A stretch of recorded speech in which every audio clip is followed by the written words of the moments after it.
surpris par MG et Marcus. Les autres, ils sont toujours là.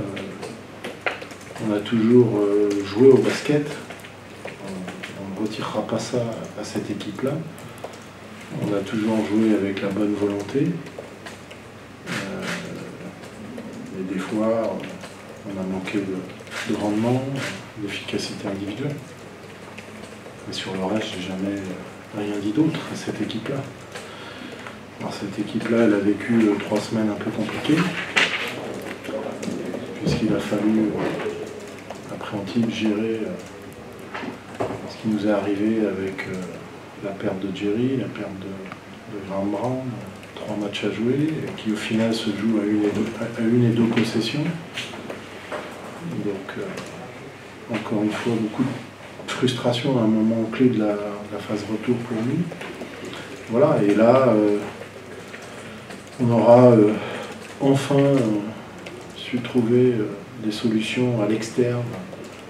Et je tiens à féliciter le club et le travail de Thierry sur les jours qui sont passés en début de semaine, quand il a été capable de gérer à la fois le dossier de Red très rapidement, mais surtout celui de Marcus Williams, qui a été très compliqué. Il a eu un investissement jour et nuit pour arriver à trouver ce joueur-là, faire venir ce joueur-là, le qualifier comme il l'a qualifié. Voilà, je tiens à le remercier pour ça. Donc à partir de là, bon, ça fait 2 jours qu'on se disait, tiens, maintenant on a une équipe, mais il faut jouer Le Mans, qui venait de punir Villeurbanne. Et on avait seulement 2 entraînements pour intégrer MJ et Marcus. Alors, on a fait, nous, ce qu'il fallait faire, le staff, mais sans l'intelligence de Marcus et de MJ pour comprendre dans cet espace-temps ce qu'on pouvait attendre d'eux pour qu'ils puissent s'intégrer dans notre collectif en un laps de temps réduit comme ils l'ont fait. Il faut vraiment leur tirer un grand coup de chapeau. Donc au final, ça n'a pas déstabilisé notre équipe. Ils ont tout de suite apporté une valeur ajoutée. On a pu le noter ce soir. Et puis, mais dans le même temps, où les joueurs qui jouent depuis un moment ont aussi eu le rendement qui n'était pas forcément toujours celui-là. Et en premier lieu déjà, Lilian, qui a été déterminant pour bien mettre, grâce à son adresse à 3 points, son point fort, pour mettre l'équipe dans les bons rails, offensivement parlant. Par contre, défensivement, on a vraiment tout fait ce qu'il fallait.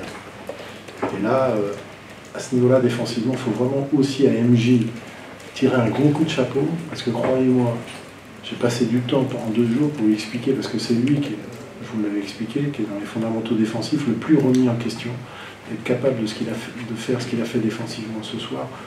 C'est très bien. Je n'ai pas souvent vu ça, cette capacité qu'il a à s'inscrire. Parce que les grands chez nous, en système défensif, ont énormément d'importance. On leur demande beaucoup de choses, de décrocher beaucoup par rapport à leur adversaire direct. C'est pas toujours rassurant pour eux. Voilà. Et il l'a fait, et il l'a vraiment remarquablement fait. Et ce soir, défensivement, on est quand même costaud sur les 4 cartons. Ah oui, ben c'est le meilleur match. Hein. À domicile, c'est sûr. Enfin, il y en a peut-être eu. Mais celui-là, dans la constance, oui. Bien évidemment. Alors, après, c'est pas non plus trop difficile, vu le nombre de frustrations qu'il y a pu y avoir à la Meilleraie dans ces matchs qu'on pouvait gagner et qu'on avait perdu. Donc, mais ça reste vraiment une très bonne performance individuelle et collective sur l'espace de 40 minutes. 2 personnes qui arrivent de l'extérieur qui n'ont pas vécu la frustration de ce groupe, parce que je l'ai dit, c'est le maître mot de notre saison jusqu'à maintenant.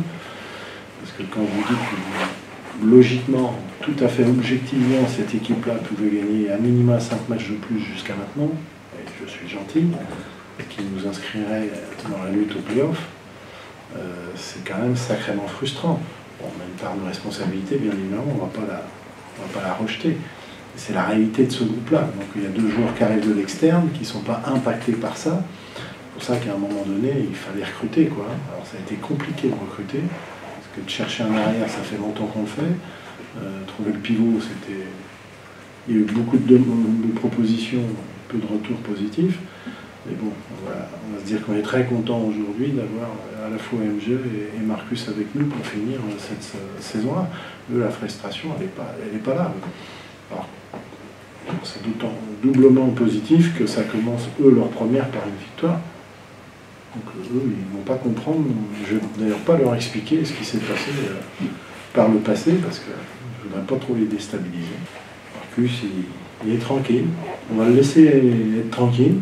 On ne va pas trop bousculer, parce qu'il a besoin de se sentir comme ça, libre. Mais il comprend tout ce qu'on lui dit. Hein. Même si des fois, quand je lui parle, je lui dis, il comprend. Mais croyez-moi, il comprend tout le basket. Voilà. Mais bon, quand on fait sa carrière, c'est qu'on est des grands joueurs de basket. Hein. Donc après, c'est facile pour ses partenaires, c'est facile pour l'entraîneur, parce que là où on pouvait par moment s'agacer de voir que le ballon il n'allait pas à l'endroit où il fallait alors qu'il y avait un joueur tout seul, aujourd'hui la majeure partie du temps maintenant ça va être le cas, et donc ça va valoriser tout le monde, et encore une fois le collectif aussi et les individus. Donc ça va faire du bien. Et ça générera moins de frustration qu'il pouvait y avoir dans le passé, où le gars se disait je suis tout seul, je vais la recevoir, et il ne la recevait pas, ou si quand il la recevait, c'était un timing trop tard qui était raté. Mais ça, c'est le haut niveau, quoi. Le joueur de haut niveau, c'est tout dans l'anticipation, et tout arrive au bon moment. Et après, ça change tout. D'un seul coup, vous avez l'impression que vous jouez beaucoup mieux au basket. Mais on n'a rien changé. Hein. Nous, on n'a pas joué différemment. Mais c'est pas joué par le même joueur. Simplement. On a 2 finales importantes vendredi à Orléans et mardi contre Nanterre à domicile. C'est des finales pour nous. Parce que si on est capable d'acheter 2 victoires, on assure, je pense, le maintien de Cholet Basket. Et j'aimerais quand même bien qu'à un moment donné, on aille dans l'objectif du club, dans ce combat des places 9 à 13. J'aimerais bien qu'à minima on réussisse ça.